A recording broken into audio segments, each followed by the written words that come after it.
des Gay Games, il est magnifique, il est fait de joie, d'expériences incroyables, de témoignages, de vécus extraordinaires. Et puis au-delà de ça, le bilan des Gay Games, c'est quand même une organisation qui s'est très bien déroulée, des impacts économiques, touristiques et médiatiques très positifs. Et je pense une satisfaction globalement générale, Manuel. Oui, en fait, tu as tout dit. Globalement, c'est plus d'1 milliard de personnes qui ont été touchées par les Gay Games. C'est 100 millions d'impact économique. C'est une ville de Paris qui est beaucoup plus LGBT-friendly grâce aux Gay Games. C'est des taux de satisfaction de plus de 70% dans la plupart des événements qui ont été organisés par Paris 2018. Donc, et puis, c'est un bilan financier qui se solde par un léger excédent. Donc, on a gérer prudemment et de manière réelle la totalité de l'événement. Donc, grand satisfait. Cette manifestation qu'on a eue ce matin a montré que d'abord le secteur économique, le secteur sportif, le secteur institutionnel était derrière les Gay Games, continue de soutenir cette opération et puis ont envie d'aller plus loin. Et grâce à la Fondation Inclusion Paris 2018 que nous avons créée pour les Gay Games, on va continuer l'ensemble des actions d'inclusion des personnes LGBT dans le sport et la culture, financer des projets et notre engagement il n'est pas terminé et on est ravis, d'ailleurs on ne peut plus se quitter. Ici, nous voulons encore rappeler les dimensions importantes des Jeux, ces dimensions d'inclusion parce qu'ils sont ouverts à toutes et tous, de loisirs et de coopération parce que l'essentiel et la philosophie des Gay Games, ça a été de promouvoir le dépassement de soi plutôt que la victoire à tout prix. L'essentiel de notre budget a été consacré à l'événement lui-même. Peu de frais de structure, parfois on nous a reproché pas assez de communication, même si au final nous avons dépassé un petit peu nos budgets pour accompagner. Et puis dans ces chiffres-là, il y a également des échanges que nous avons eus avec France Télévisions et Radio France qui sont en fait à la fois en recettes et en dépenses en compensation. C'est un bilan très positif des Gay Games 2018 parce que ça a fait rayonner des valeurs de diversité, de partage, de mixité dans la pratique du sport.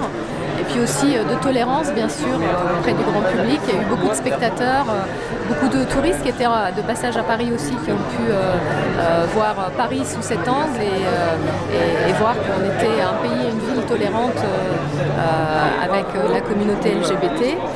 Et puis, je pense qu'au niveau du sport, ça a donné aussi une autre image du sport, celui de la pratique dans le plaisir, dans la joie, dans la créativité, qui peut inspirer, je pense, l'autre pratique du sport qui parfois se fait un peu trop dans la souffrance, le sacrifice et l'adversité. Et je pense que voilà, donner cette légèreté au sport aujourd'hui et à notre société, ça peut être que positif. Ça permet surtout de montrer l'apport de la communauté LGBT à la nation, à la société. Parce que c'est vrai qu'en réalisant cet événement de qualité exemplaire, ils ont poussé aussi cette notion d'inclusion, pas seulement pour un public gay, lesbien ou trans, mais aussi avec le public handicapé, de sport adapté, de tous les âges mélangés ensemble, de toutes les pratiques aussi du sport différentes, variées, pour le plaisir mais aussi pour la performance. Et voilà, en aidant à promouvoir cette idée, c'est aussi comme ça qu'on arrive à créer une place plus intéressante dans notre société. Et ça passe aussi par un soutien des médias, parce qu'il n'y a que comme ça qu'on arrive à développer cette pratique, mais aussi cette reconnaissance de ces personnes en situation de handicap. Et ce qui a été justement promu à travers ces Gay Games, qui vise aussi à promouvoir une pratique mixte entre les personnes valides et les personnes plus en situation de handicap, fait partie de ces initiatives qui nous semblent extrêmement fructueuses et importantes à développer au maximum. C'est vraiment une fierté pour Paris d'avoir un événement avec cette échelle internationale-là, aussi massif, aussi bienveillant, aussi légitime pour celles et ceux qui veulent s'épanouir dans le sport sans craindre d'être visible. Et je crois que c'est vraiment fondamental pour les personnes LGBTQI+, mais pas que.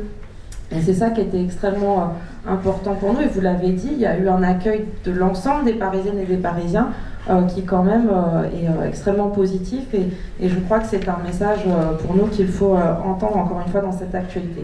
Alors le bilan est évidemment très positif. On a vu que les Gay Games Paris 2018 a été un succès à tous les niveaux, un succès en termes de présence d'athlètes, en termes de visibilité, avec la mairie de Paris qui avait fortement visibilisé l'événement, avec un soutien fort des pouvoirs publics et notamment de l'État.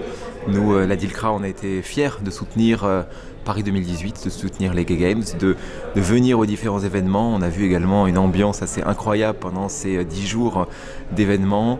Donc un bilan vraiment plus que positif et évidemment en termes de lutte contre les LGBT-phobies, la lutte contre la haine anti-LGBT, c'est évidemment ce type d'événement qui est important de visibiliser. Alors tout simplement parce que ça permet de visibiliser les athlètes LGBT, en plus dans un événement très, très inclusif.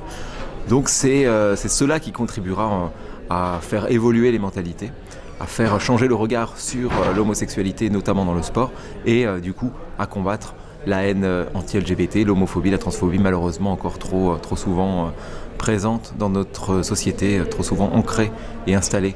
On l'a vu avec des agressions homophobes récemment. Nous, vraiment, ce qui a été vraiment formidable, c'est la mobilisation qu'on a eue en interne de nos collaborateurs, de nos dirigeants qui ont suivi, ont participé, se sont engagés, tant en tant que participants mais aussi en tant que soutien et spectateurs. Et donc ça a été un élan interne extrêmement positif et qui continue encore puisqu'on est encore venus très nombreux aujourd'hui. On l'a vu nous en interne. Ça véhicule des valeurs de respect. Des valeurs de respect, d'inclusion. Et ce qui était formidable aussi avec ces jeux, c'est que on a parlé de LGBT, mais on a parlé de handicap, on a parlé d'âge.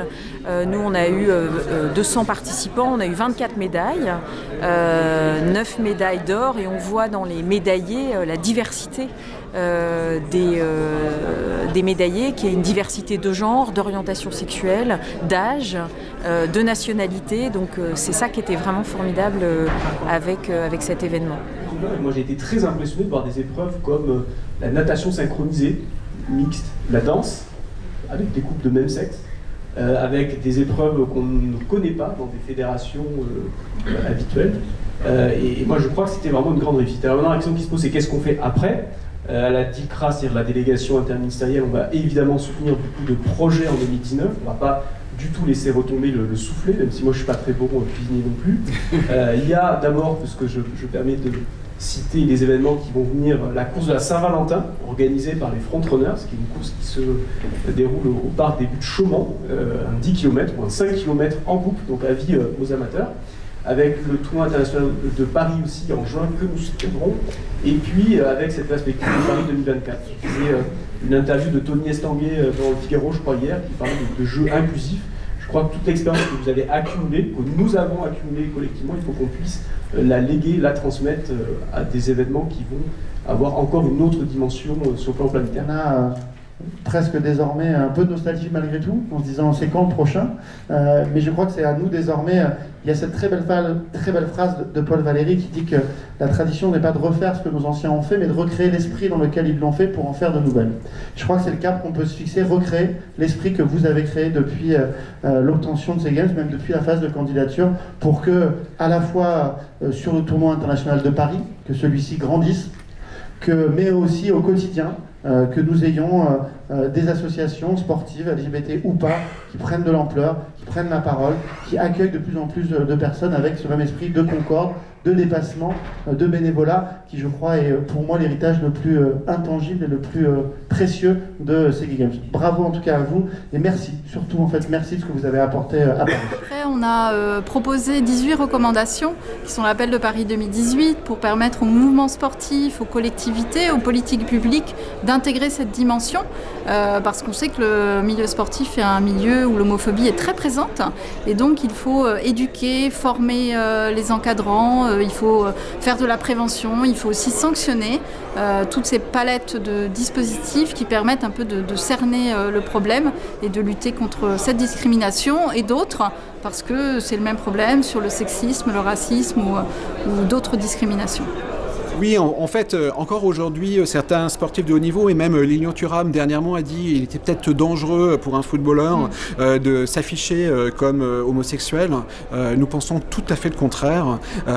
Pour ce faire, il faut que l'ensemble des fédérations sportives, l'ensemble des fans, l'ensemble des coachs, l'ensemble des joueurs s'allient pour ensemble dire, quelle que soit l'orientation sexuelle de mon partenaire, il n'y a pas de souci. On est content de le voir jouer parce que l'essentiel c'est de jouer ensemble. Ce n'est pas son orientation sexuelle, mais ça fait partie de son identité. Il faut pouvoir être capable de la vivre sereinement et une personne homosexuelle qui fait son coming out, c'est une personne qui n'a pas à consacrer une partie de son énergie, à cacher une partie de ce qu'elle est.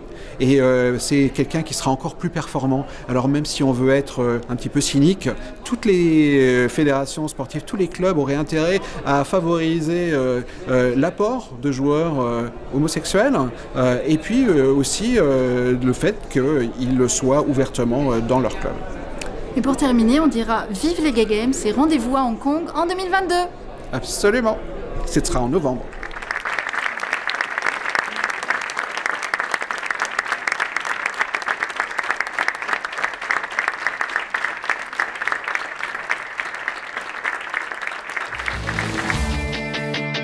Let's meet in Paris. Paris 2000.